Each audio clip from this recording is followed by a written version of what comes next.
Oke. Bismillahirrahmanirrahim. Assalamualaikum warahmatullahi wabarakatuh. Waalaikumsalam warahmatullahi wabarakatuh. Oke, selamat siang. Salam sehat, salam semangat ya. Wow, hari Selasa teman-teman padat ya. Tadi katanya baru selesai ya mata kuliah dari Pak Wawan ya. Iya Pak. Oke, ya itulah tugas tugas ya, atau memang kewajiban teman-teman untuk melewati fase ini ya, fase yang kalau teman-teman merasa beban ya jadi beban, kalau teman-teman merasa itu bisa dinikmati ya, akan enteng-enteng saja ya. Jadi saya harap teman-teman bisa menikmati itu hingga pertama tidak menjadi beban dan apa yang sudah disampaikan itu bisa dinikmati dengan baik ya. Hasilnya juga pasti teman-teman akan menuainya ya. Kalau prosesnya baik, intinya siapa nandur bakal ngunduh ya. Kalau teman-teman nandur hal yang baik, semangat, termotivasi, belajar giat, ada banyak hal positif yang bisa diunduh atau dipanen. Dari nilai, dari pengalaman, ya dari ketertarikan terhadap hal-hal yang ada di dalam mata kuliah dan sebagainya itu. Oke, karena ini siang ya, teman-teman barangkali nanti saya akan fokus di pengembangan saja ya, pengembangan yang polanya adalah bercerita saja ya, karena kita itu meskipun dari kecil sampai sekarang dewasa ini suka dengan mendengarkan cerita lah. Nanti saya lebih banyak untuk bercerita ya. Siap ya. Hanya ini nanti saya hanya sebentar. Ada rapat dadakan lagi. Pukul 14 ya. Pukul 14 ada undangan di fakultas yang tidak boleh diwakilkan. Berarti kita hanya punya waktu berapa ini? 14, 13, 50, 10 menit untuk persiapan, berarti hanya 20 menit ya, mohon maaf. Hanya 20 menit kita bisa berdiskusi di ruangan Gmeet ini. Sebelumnya teman-teman sudah ini ya, membuka sampai pertemuan keberapa? Halo? Untuk pertemuan di e-learning kan sudah saya buka sampai pertemuan 5. Teman-teman sudah membuka sampai pertemuan berapa? Kalau saya pribadi sudah saya buka semua, Pak. Pertemuan 5? Iya. Oke, yang lainnya?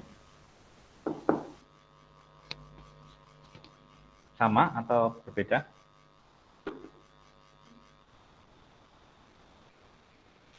Masih 4, Pak. Pertemuan 4 ya? keempat. 4 ya? Oke, nggak apa-apa. Hari ini saya akan bercerita bentar, saya lihat e-learning dulu itu pertama berapa ya? Ya, keempat sebenarnya ya. Kelima ini ya. Keempat di situ ada profil pelajar Pancasila. Ya, betul ya? Betul ya? Iya, Pak, betul. Oke. Saya izin berbagi. Ya. Sudah kelihatan?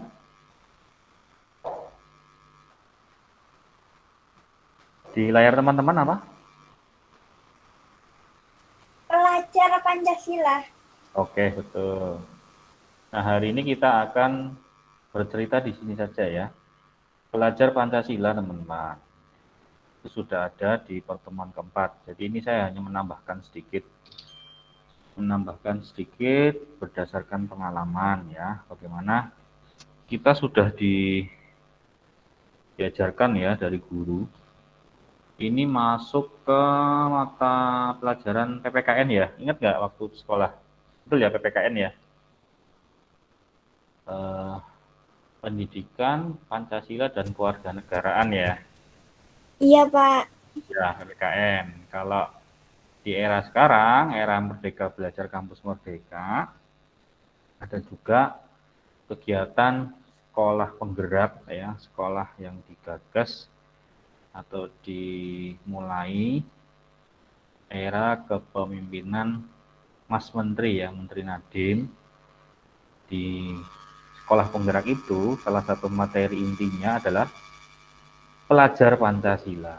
Nah, kira-kira apa sih dan bagaimana pelajar Pancasila? Ya, ya yang belum membaca bisa saya sampaikan sekilas, ringkas, padat. Yang sudah membaca, silakan barangkali ada yang belum disampaikan di e-learning, ini bisa menjadi catatan tambahan. Ya.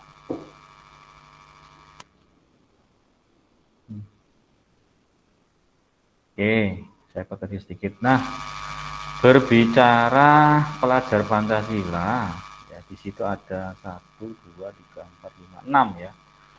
Ada 6 aspek ya, ada 6 aspek yang menjadi bagian dari profil pelajar Pancasila ya. Ini memang tujuannya untuk sekolah ya, siswa-siswa sekolah. Loh, tapi mengapa Pak disampaikan di perkuliahan ya, di semester 5 ini?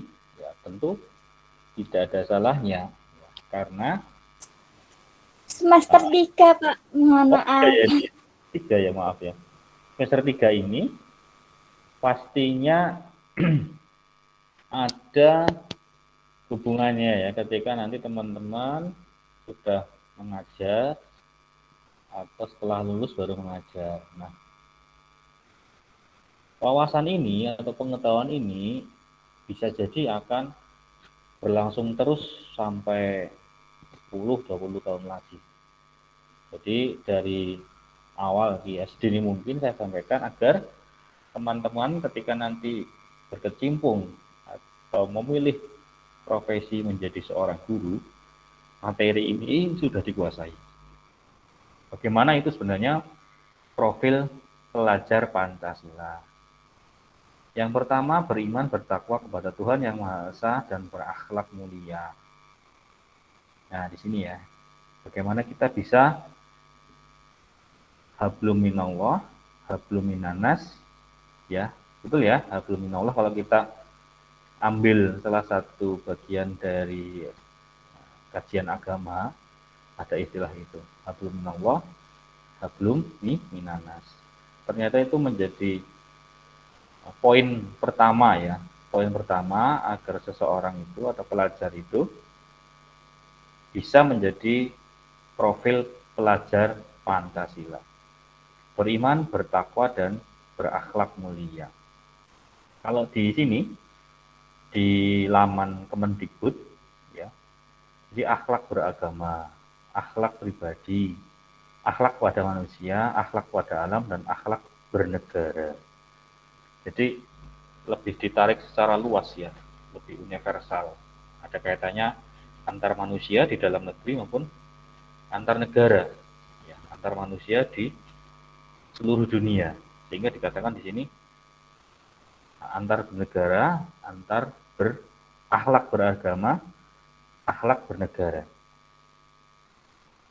Sehingga kita yang dari kecil sudah beragama tertentu ya, dalam hal ini agama Islam, mencoba untuk membuka pikiran kita ya, bahwa di luar sana ya ada agama lain, ada ciri budaya yang lain, ada pola pikir yang lain. Sehingga pelajar Pancasila harus mengedepankan ini ya, akhlak beragama. Harus mengedepankan akhlak bernegara. Siapa tahu kita nggak tahu takdir depan. Ada salah seorang dari kalian ini mahasiswa semester 3 atau banyak yang bisa beraktivitas atau berprofesi di luar negeri. Ya, tunjukkan bahwa kita Islam, kita toleran, kita mempunyai akhlak yang baik berdasarkan kandungan ajaran agama yang dianutnya. Begitu. Nah, pengalaman saya yang saya alami memang tidak dengan orang asing ya, tetapi dengan orang Batak ya, yang beda suku ya. Orang Batak dengan beda suku. Ketika saya kuliah di magister ya, di S2-nya itu. Banyak hal saya belajar di situ dan belajar pula untuk hidup ya, dalam tanda kutip hidup berdampingan dengan mereka yang memang punya latar belakang yang berbeda. Bagaimana karakteristik orang Batak ya, suku Batak. Ini dari perspektif saya ya, saya nggak tahu dari perspektif orang Batak terhadap saya dan teman-teman yang dari orang Jawa, dari suku Jawa. Tapi saya ambil perspektif saya sebagai orang Jawa yang belajar orang suku Batak. Ya, kenyataannya bahwa suku Batak punya karakteristik A, B, C. Nah, A, B, C ini harus saya pahami, ya, harus saya pahami agar apa yang saya respon dari saya itu menunjukkan akhlak yang baik. Ini bagian dari wujud tadi, akhlak beragama, akhlak secara pribadi, akhlak kepada manusia. Nah, saya harap teman-teman juga pernah bersinggungan dengan orang di luar Mojokerto ya, dengan orang yang berbeda suku, dengan orang yang berbeda agama. Ini akan terasa betul ya. Poin pertama ini, bagaimana kita bisa berakhlak mulia dengan semua jenis manusia, latar belakangnya apa. Gitu. Nah, pengalaman saya pada waktu itu ya, orang Jawa ya, ada stigma, ada doktrin, ada doktrin wong Jawa ki ngalah gitu ya. Wong Jawa ki ngalah. Wong Jawa piye penake. Wong Jawa ora seneng padu. Bisa mungkin menghindari konflik. Nah, itu ya saya terapkan betul. Sebagai wujud bagian dari akhlak. Seperti itu. Ya. Bahkan kata kiai-kiai ya, adab atau akhlak itu lebih penting daripada ilmu itu sendiri. Ada yang mengatakan seperti itu ya kalau nggak salah. Dan itu saya tunjukkan. Sehingga selama saya S2 tidak ada masalah yang cukup serius, tidak menjadi suatu kendala ketika berinteraksi dengan orang suku Batak. Ya. Ini untuk menghindari gesekan-gesekan yang tidak terlalu penting, yang itu menunjukkan bahwa kita nggak toleran. Nah, sebagai wujud toleransi itu, saya mencoba memahami, ya, agar akhlak yang saya tunjukkan minimal membuat mereka nyaman, seperti itu. Yang terpenting kita sudah punya dasar, ya. Kita sudah punya dasar yang jelas ketika melakukan ini sesuai aturan. Ketika melakukan itu tidak melanggar minimal norma agama dan norma hukum. Ya. Ketika ngomong ini, ketika makan itu tidak melanggar norma agama dan norma hukum. Gitu. Itu poin pertama. Poin yang kedua, kebinekaan global ya. Ini hubungannya dengan kita melek atau sadar budaya, baik budaya nasional maupun budaya internasional. Ya, bagaimana kita kalau di sekolah penggerak ya, di era sekarang ini kurikulumnya bagaimana bisa mengenal budaya yang lain ya, di Indonesia maupun di luar Indonesia, agar manusia atau pelajar sekarang ini lebih punya tanggung jawab ya, lebih punya tanggung jawab sebagai warga multikultural atau plural itu ya, plural itu, kemudian bagaimana komunikasi baik di dalam maupun di luar negeri, kemudian penghargaan mereka atau respek mereka terhadap perbedaan budaya secara global itu ditekankan di poin yang kedua ini. Ketiga adalah gotong royong ya.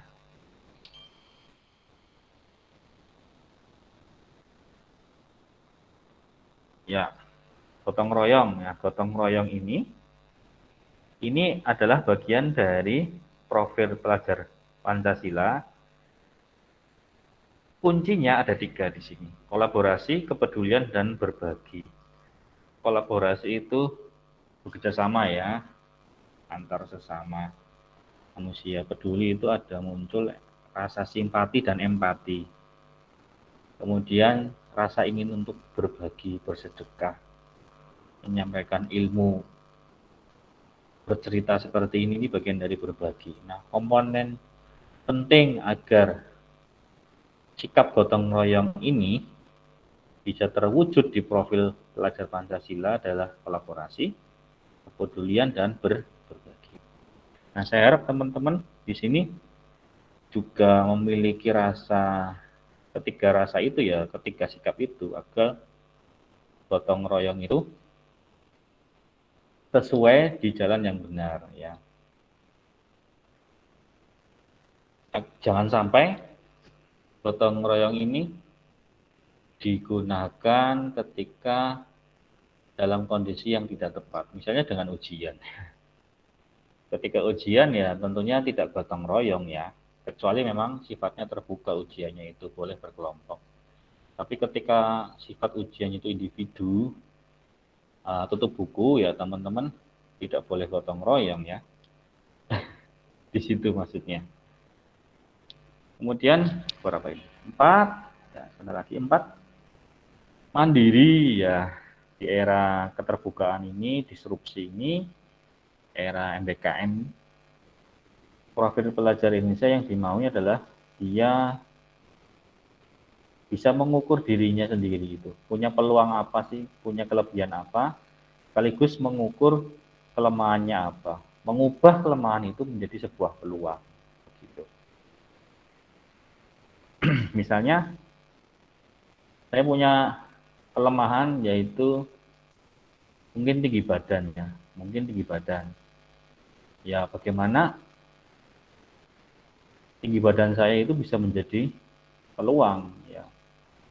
Mungkin saya kuatkan, kalau untuk tinggi badan barangkali kan sudah nggak tumbuh ya, sudah nggak mungkin tumbuh tinggi lagi. Ya saya kencangkan, saya kuatkan di barangkali jejaring ya, kenalan saya banyak. Kemudian barangkali saya melatih suara ya, bagaimana suara saya harus bagus, harus ngebas, harus seperti presenter nasional, barangkali itu bisa menutup kekurangan saya. Oh itu Pak Doni bagus ya, suaranya bagus, intonasi bagus, pembawaan tenang, nah, gitu. Jadi faktor tinggi badan ya, biasanya kan pembawa acara atau moderator yang tinggi, bagus, ganteng. Nah, tapi karena itu saya tutupi dengan kemampuan suara saya, yaitu menjadi hal yang baik buat diri kita. Makanya di situ. Kemudian ada kesadaran diri tadi ya, mengukur ya, plus minusnya kita itu apa.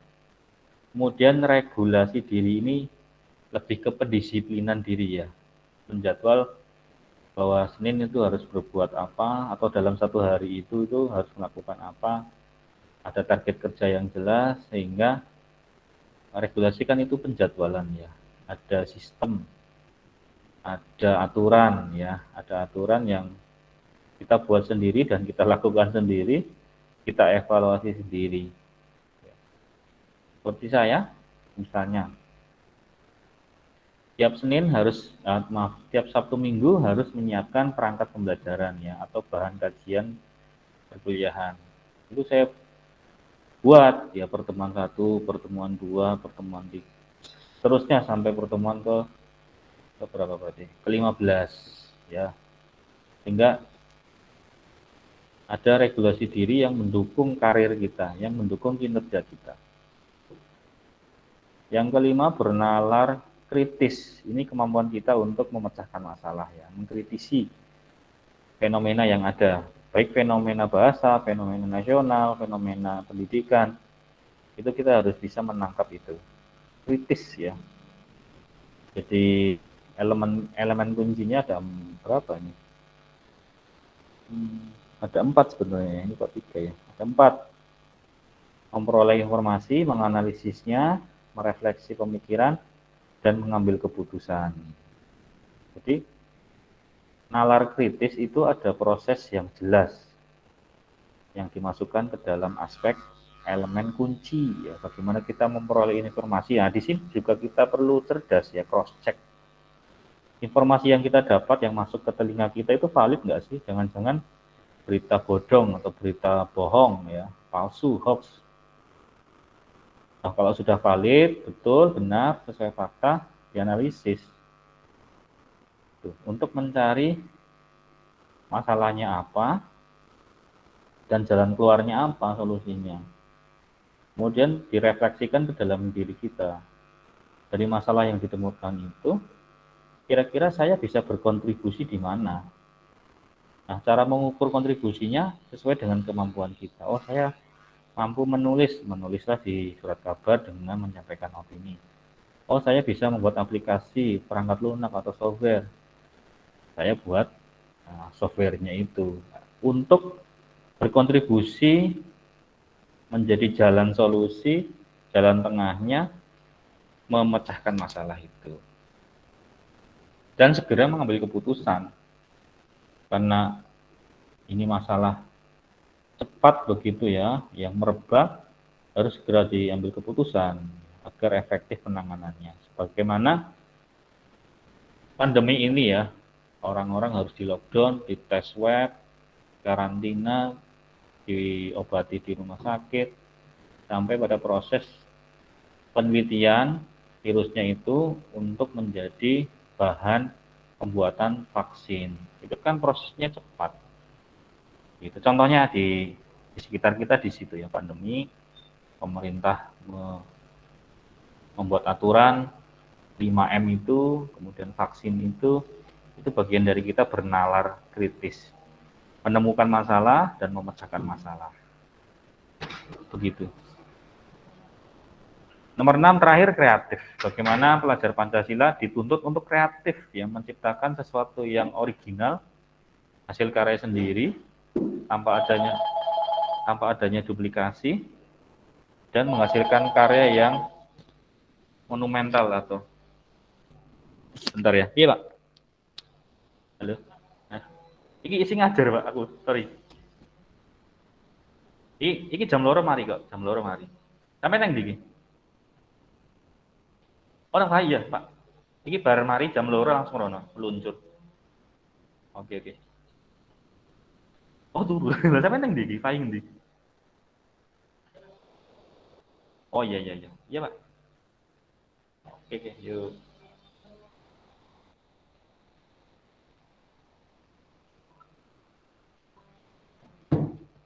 Halo? Ya, maaf ada ini koordinasi ya, ada koordinasi untuk rapat nanti jam 2. Oh iya, ini udah mau. Oke.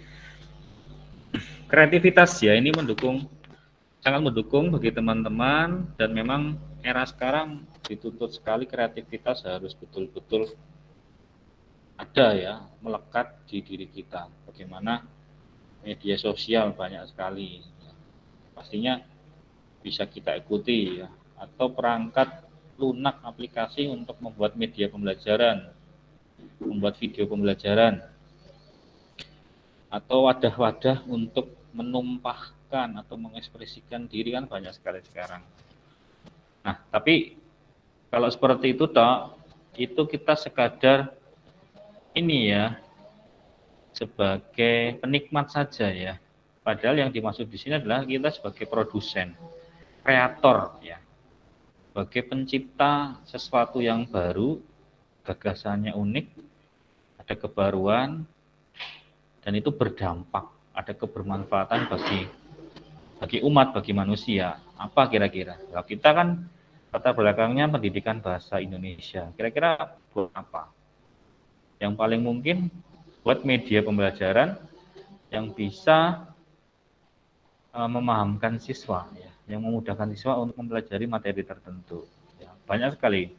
Ada Kodular, Google Site, Filmora, Ancor tadi ya, kemudian Poitun itu dan sebagainya, itu banyak sekali bisa berselancar sendiri di Google dan sebagainya, sehingga kreativitas menjadi sesuatu, kalau dulu mungkin hanya tambahan ya, hanya tersier ya, atau sekunder. Tapi untuk era sekarang ya, globalisasi ini, revolusi industri 4.0, masyarakat 5.0, kreativitas menjadi salah satu kebutuhan primer bagi masing-masing individu. Ketika nggak kreatif, kita barangkali sama dengan yang lain. Tapi ketika seseorang itu kreatif, produktif, semangat tinggi untuk bisa belajar dan menaik kelaskan dirinya sendiri dengan mengusung kreativitas, integritas, ya, dan juga sportivitas, itu dia pasti minimal menjadi seorang kreator, ya, menjadi seorang pemain ya, bukan sekadar konsumtif. Nah, yang dimaui oleh negara itu seperti ini teman-teman. Ya. Pelajar Pancasila tidak sekadar membaca buku, hormat bendera, paham undang-undang atau hafal undang-undang, enggak, tapi berkontribusi ya, berperan serta, sumbangsinya apa sih untuk dirinya, untuk keluarga, orang-orang sekitarnya, untuk lingkungan, untuk negara, dan itu kembali lagi ke Sang Pencipta ya, Tuhan Yang Maha Esa atau Allah Subhanahu wa taala. Dengan segala perkembangan yang ada ya, dengan segala pemutakhiran teknologi, itu semestinya mendorong kita untuk berkontribusi. Makanya ya, diawali dari keimanan, kemudian konsep multikultural, multinasional, konsep kearifan lokal, gotong royong, guyub rukun, kan ini konsep budaya Jawa ya. Kemudian kemandirian modern, nalar kritis, ini saintifik, kemudian kreativitas, ini bagian dari mewujudkan karya-karya yang inovatif. Dan itu mewujud dalam diri seseorang yang disebut dengan profil pelajar Pancasila. Dan saya harap teman-teman itu sampai pada tahap itu, gitu ya. Sehingga minimal materi ini menjadi dasar untuk dikembangkan. Nah, pengembangannya itu teman-teman bisa mencari di media YouTube atau artikel orang-orang sukses yang sudah menerapkan poin-poin ini tadi, 6 poin ini, kira-kira apa? Saya yakin banyak di YouTube atau banyak di sumber online atau sumber daring yang lainnya, seperti itu. Itu ya. Tuh. Adakah pertanyaan? Ini kondisi sudah nggak kondusif ya, karena di sebelah ada gergaji mesin ya. Berisik nggak di situ ya?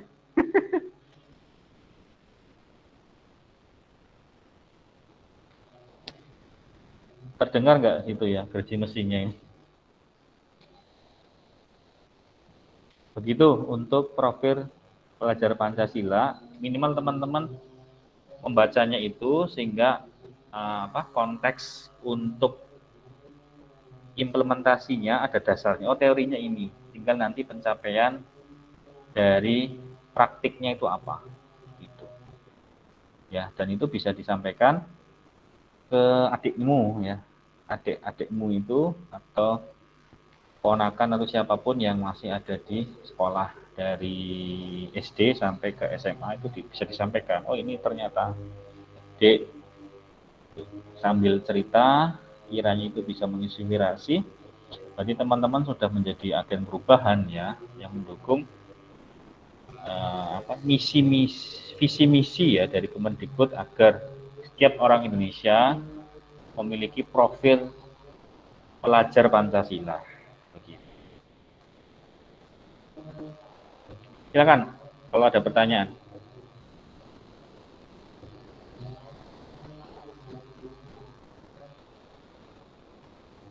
Sepertinya untuk saat ini belum, Pak. Belum ya. Ini suara gergaji musiknya terdengar ya ini ya? Tidak, Pak. Tidak ya, aman ya? Oke. Aman, Pak. Oke. Berarti tadi suara saya juga terdengar, soalnya dari tadi pas saya presentasi, ini gergaji mesinnya bunyi terus. Aman ya? Aman, Pak. Oke.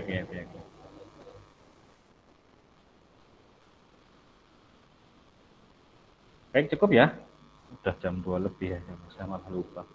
Oke, terima kasih atas atensinya. Mohon maaf harus segera diakhiri ya karena saya sudah ditunggu Iya, Pak. untuk rapat atau kegiatan yang lainnya jam 2 ini. Terima kasih atas atensinya. Semoga tadi yang disampaikan bermanfaat. Amin. Mohon maaf jika ada hal-hal yang kurang berkenan. Wassalamualaikum warahmatullahi wabarakatuh. Waalaikumsalam warahmatullahi wabarakatuh.